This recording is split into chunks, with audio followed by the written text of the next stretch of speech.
5.5 அடி கம்போட உள்ளுக்கு சேர்ந்து. அப்பதான் நமக்கு ஈஸியா இருக்கும். அவனுக்கு ரொம்ப பிடிச்ச ஒர்க் அப்படின்னு பார்த்தீங்கன்னா அந்த பயணி ஒர்க் தான். அந்த பேம்பு வச்சு அந்த ஒர்க்கெல்லாம் அவன் செய்யும்போது அதை பார்த்து தான் எங்கள் ஸ்கூல்லாம் பிள்ளைங்க வராங்க. மற்ற ஒர்க்குக்காக வரல. அவனை வந்து எல்லாமே செய்ய சொல்லுங்க. டேபிள், சேரு, என்னென்ன சின்ன சின்ன ஐட்டம்ஸ் எல்லாமே பையனை செய்ய சொன்னீங்கன்னா அவன் செய்வான். ரொம்ப இன்ட்ரெஸ்டாக செய்வான். அதுக்கு ஒவ்வொருத்தருக்குமே 5.5 அடி உயரம் உள்ள ஒரு பேம்பு 3 கம்பு ஒரு ஸ்டேஜ் வந்து அவன் ரெடியாக வச்சுக்கணும். அடுத்த வித்தியாசப்பட்ட குக்கிங் உங்க ஸ்கூல் லெவல்லே நீங்க நடத்தலாம். இப்ப நம்ம ரேலியப்ப பிப்ரவரி 22ஆம் காம்படிஷன் நடத்துறாங்க. நானும் என்ன பண்ணுவேன் அப்படின்னா ஸ்கூல்லேயே இந்த காம்படிஷன் பேப்பர் பிடிச்சி நடத்திடுவோம்.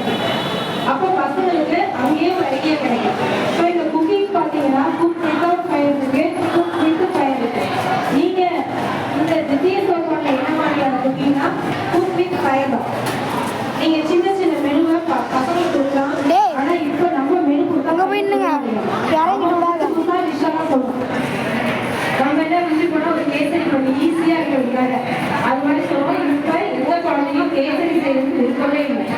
வேற லெவல் அவங்க ரிசல்ட் ஆயிரம் தான் ஃபுட்டெல்லாம் செய்யறாங்க.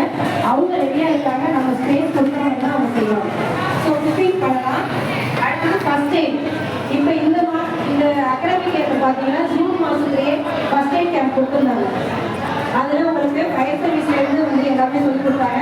ஃபர்ஸ்ட் எய்ட் என்ன பண்ணணும் அப்படின்றது சொல்லிக் கொடுத்தாங்க. இது எல்லாமே ஒரு கேம்ப் கொடுத்ததுமே பையன்கிட்ட ரிப்போர்ட் எழுதி வாங்கணும். அந்த ரிப்போர்ட்டை ரெக்கார்ட் பண்ணுவோம். இதுதான் ராஜீவ் புஷ்கர் ரெக்கார்டு. நம்ம இன்னொரு ஸ்கூலோட ரெக்கார்டு பார்த்து எடுத்துறது ரெக்கார்ட் கிடையாது. பையன் தன்னுடைய அனுபவத்தை அப்படியே எழுத வேண்டியது. அதை எழுதி கொண்டு வந்து நீங்கள் வந்து திருத்தி கொடுக்கணும். ஒரு கேம்புக்கு போகும்போதும் ரிப்போர்ட்டை வாங்குங்க.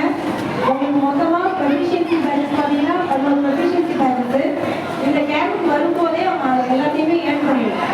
ஸோ ரிப்போர்ட்டை மட்டும் நம்ம எழுதி வாங்கிக்கலாம்.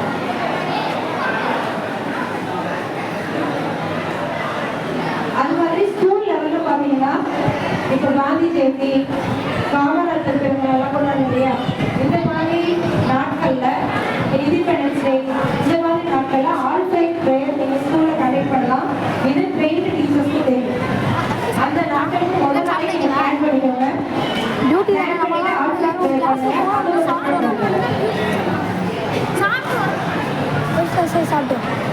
இவ்வளோதான் திருத்திய சோப்பாடு.